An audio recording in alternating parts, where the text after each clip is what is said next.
各位观众朋友来看过这新闻，这12天后就是美国总统大选咯。民主党的总统候选人胡锦丽伫咧乔治亚州注释，加上前总统奥巴马来介助讲，吸引23000名支持者来现场参加。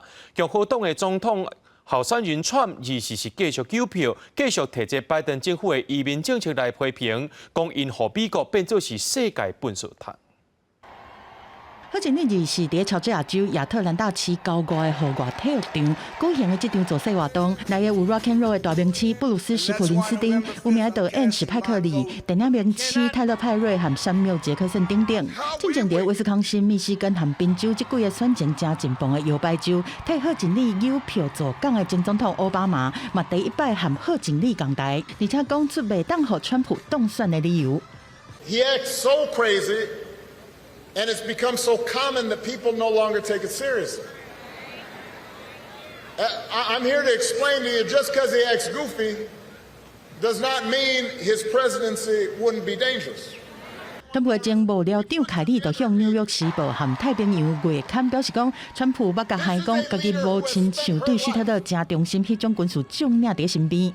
凯利阁讲，川普是专制主义者、힘센独裁者，符合法西斯主义的定义。Staff John Kelly, a retired four-star general, confirmed that while Donald Trump was president, he said he wanted generals like Adolf Hitler had. Donald Trump said that because he does not want a military that is loyal to the United States Constitution. He wants a military that is loyal to him. 川普是伫家己的社群平台批评凯利是彻底对倒，讲伊有川普精神错乱症候群，伊伫黑白编故事，日是伫亚利桑那州的坦贝市咧邮票，继续替拜登政府的移民政策来发挥，讲美国变作世界的粪扫桶。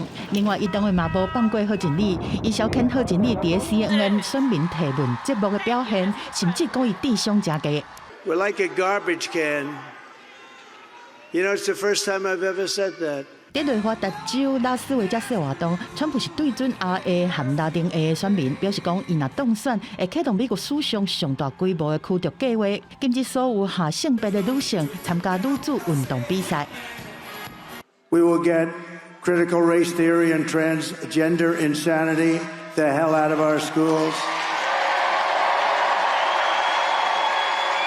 And we will keep men out of women's sports.